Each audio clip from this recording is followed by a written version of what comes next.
In this video, I'll go over the finite difference method for nonlinear ODEs. After studying this video, you should be able to implement the finite difference method for a nonlinear boundary value problem, and use Newton-Raphson iteration to solve the resulting system of nonlinear algebraic equations. First, let's review the process for the finite difference method. Again, this is an application of tools that we already have from earlier in the class. We're going to divide the solution into discrete steps over the domain, separated by a distance delta x. At each of those steps, we'll solve for the value of the solution by writing the differential equation using finite difference formulas for the derivatives. Finally, we will apply the boundary conditions and simplify the system of algebraic equations. We saw in a previous video that for linear ODEs, the resulting system is linear, and we can use any of our methods for linear systems to solve it, such as left division. For nonlinear ODEs, the resulting system of algebraic equations is nonlinear, and so we will use Newton-Raphson iteration in this example to solve it. So let's look at how we do this with an example. So here we'll solve the same problem that we looked at with the nonlinear shooting method for the temperature distribution in a heated rod. So again, we will start by substituting finite difference formulas for the derivatives in our differential equation. So we have the one derivative here, the second derivative of t with respect to x. So substituting in a second order finite difference approximation for that second derivative, we get ti plus 1 minus 2ti plus ti plus 1 all over delta x squared, and plus h prime times t infinity minus ti plus sigma prime times t infinity to the fourth minus t to the fourth is all equal to 0. So that is now our algebraic equation for the ith node in our discrete system. And again, it's nonlinear because we have a t to the fourth there. So the next step, we'll multiply through by delta x squared and collect like terms, and we get ti minus 1 minus 2 plus delta x squared times h prime, all of that, times ti minus delta x squared times sigma prime times ti to the fourth plus ti plus 1 plus delta x squared times h prime t infinity plus sigma prime t infinity to the fourth. And all of that is equal to 0. So just to simplify our algebra a little bit, I'm going to recognize that this whole term right here is all constants from the parameters in the problem, and I'm going to replace that with a constant c. And then we have our nonlinear equation set up for the ith node corresponding to ti. So what we need to do next is set this up for a Newton-Raphson iteration, since this is a nonlinear equation. So we want to write first our system of nonlinear equations. And it's already set equal to 0, so that step for formulating Newton-Raphson's method is complete. But we do need to apply our boundary conditions for the first and last node. So applying our boundary conditions, we can write for node 1, we'll have -2 plus delta x squared h prime all times t1 minus delta x squared times sigma prime times t1 to the fourth plus t2 plus, now we have our c, and actually I'm going to make that c not include the delta x squared term. So the c will just include the h prime t infinity plus sigma prime t infinity squared. So this will be c times delta x squared. That way it leaves it easier to change the x spacing. And then plus our boundary condition plus T naught. And that's our boundary condition, 300 Kelvin. And we'll call that F1. So that's our equation for the first internal node. Then for our ith node, Fi, our function for the Newton-Raphson iteration, will be just as we have Ti minus 1 minus 2 plus delta x squared h prime times Ti minus delta x squared sigma prime times Ti to the fourth plus Ti plus 1 plus c times delta x squared. And again, both of these are equal to 0. And again, that is our boundary condition, first boundary condition. The last case we have is for the nth internal node, the last internal node, and so that will be Tn minus 1 minus 2 plus delta x squared h prime times Tn minus delta x squared sigma prime times Tn to the fourth plus c delta x squared plus Tn equals 0. There's our second boundary condition. I'm sorry, I should call that TL. So that, again, our first one was 300 Kelvin. Our second one is 400 Kelvin. So again, the F1 and Fn are just the instances at the first and last internal node. For F1, we didn't have a Ti minus 1 because that was our boundary condition, T naught. For Fn, we didn't have a Ti plus 1 because that's our boundary condition, TL. So now, if you recall, the next step for Newton-Raphson iteration is to go through and take those partial derivatives. And the three partial derivatives we need to take to set up the Jacobian matrix, we're going to need to take df sub I with respect to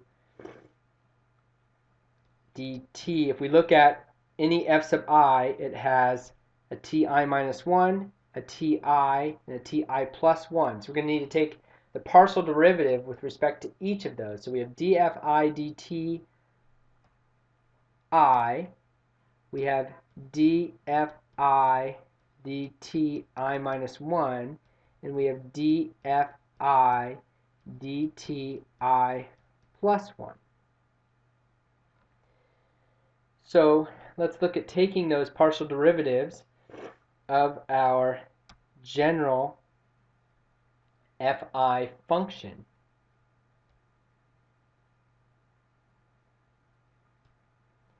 So for our df dti, we're going to have the Ti minus 1 term goes away, and we're basically going to have negative 2 plus delta x squared times h prime times the Ti, and that would then go away with taking the derivative, minus 4 delta x squared sigma prime times Ti cubed. So that's taking the derivative of that Ti to the fourth term. That's where that 4 comes from, so 4 Ti cubed. And the Ti plus 1 term goes away, and the other term goes away because those are constants with respect to taking that derivative for the ith node. df dt I minus 1, looking at our equation here, for dt I minus 1, we see we've only got the one term. Ti minus 1 isn't in any of the rest of the terms. So dfi dt I minus 1 is just equal to 1. And similarly, df dt I plus 1 is just equal to 1. Again, looking back here, we only have the ti plus 1 term with a coefficient of 1, and the partial derivative of the rest with respect to ti plus 1 is going to be 0. So those are our three derivative terms, and plugging them into the Jacobian matrix, we get the following. So here's our, along the diagonal, we basically have our df sub I dti, and then we have the ones for the derivatives with respect to ti plus 1 and ti minus 1 respectively on those two diagonals. So similar to the finite difference method for linear problems, the finite difference method for nonlinear problems requires quite a bit of work up front by hand, working out the Jacobian matrix and simplifying our algebraic equations to get something like these three equations that we can then use to implement Newton-Raphson iteration. So we have our functions, our system of equations for Newton-Raphson iteration. We also have our Jacobian matrix here for Newton-Raphson iteration, and we're ready to go to MATLAB, and we'll use nrsys.m from earlier in the quarter. So let's look at the MATLAB code to solve this system using Newton-Raphson iteration. So we have our parameters at the top here,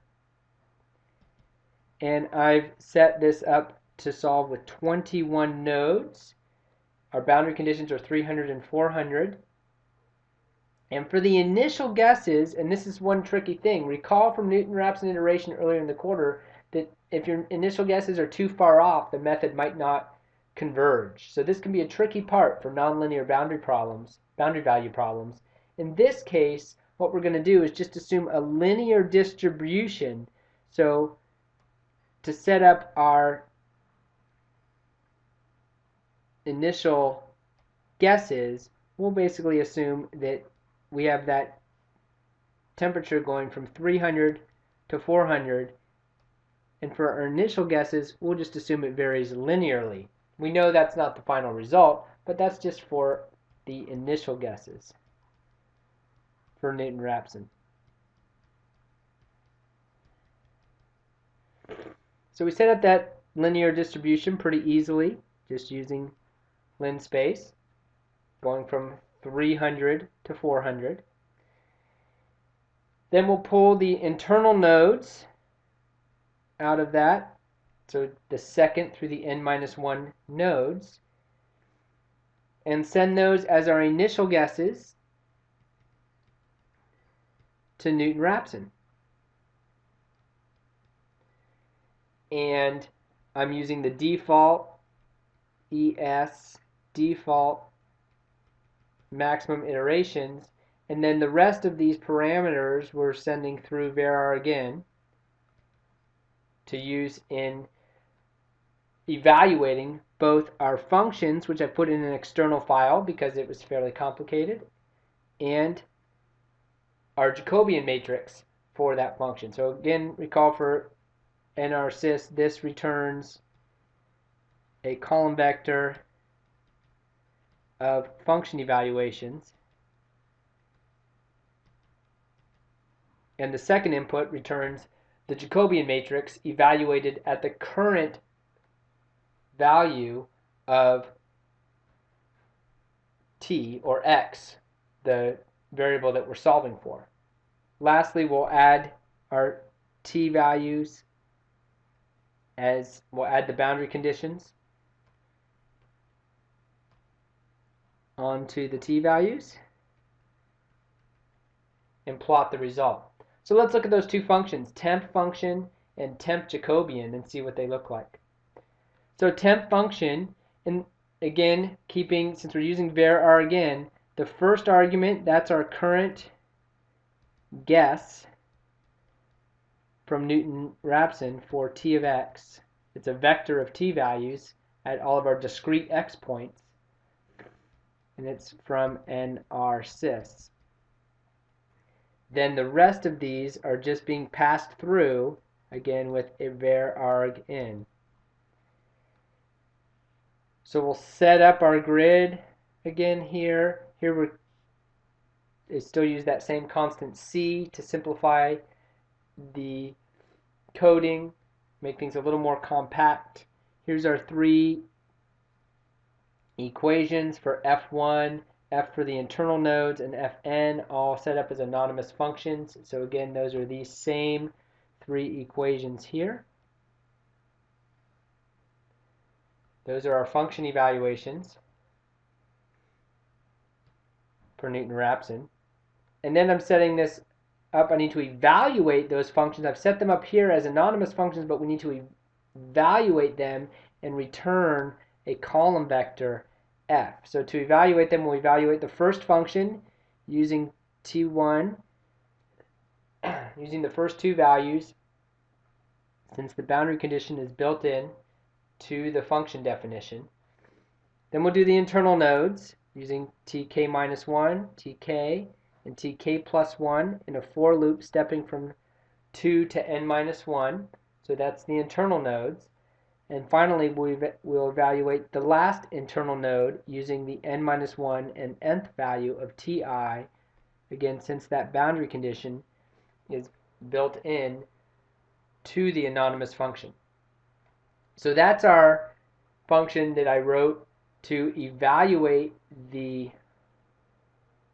system of equations at each iteration of Newton-Raphson. The next thing we had to do is define the Jacobian matrix, and that one was a little bit simpler. One thing you'll note is for our parameters, we need all the same parameters in the same order. Since we're using the same,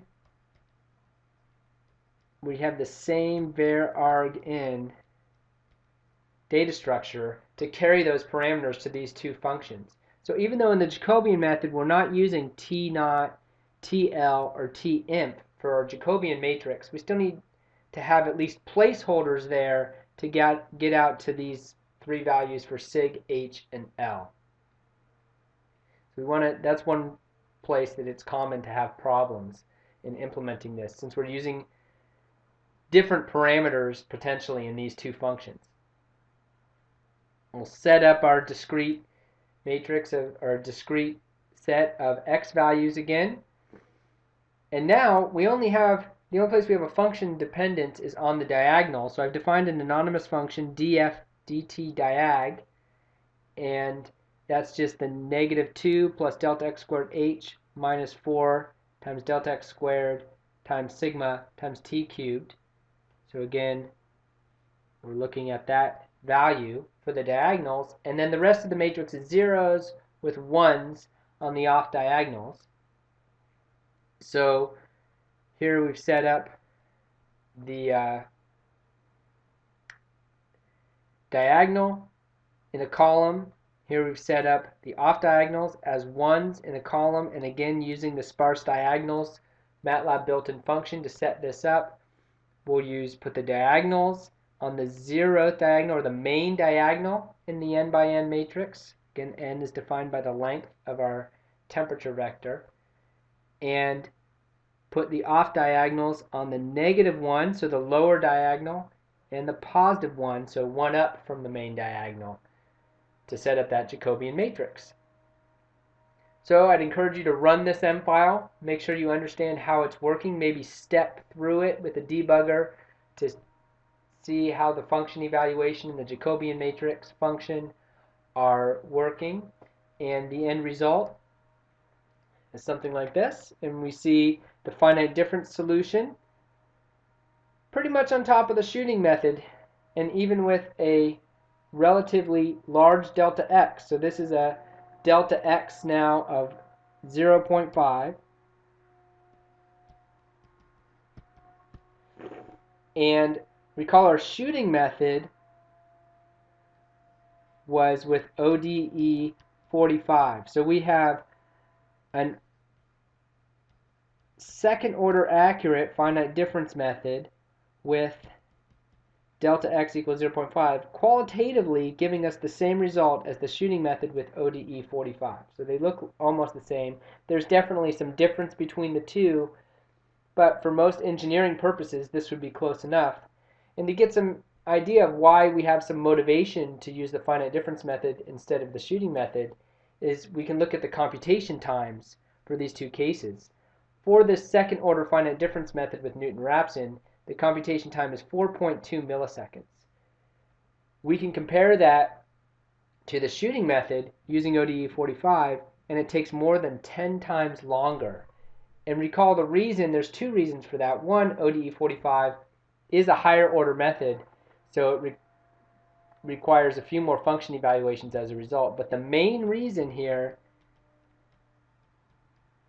recall, ODE 45, we have to solve, to implement the shooting method, we have to solve an ODE 45 solution for every F0 iteration in the roots problem. So just to get our final shooting method solution with ODE 45 for a nonlinear system, we might have to integrate the differential equation 10, 15, 20 times with ODE 45. So the shooting method is a little easier to implement, but it's a lot more computationally expensive. And so that's why it's worth also understanding the finite difference method. And you'll get a chance to practice with these in this week's programming assignment. And that concludes this video.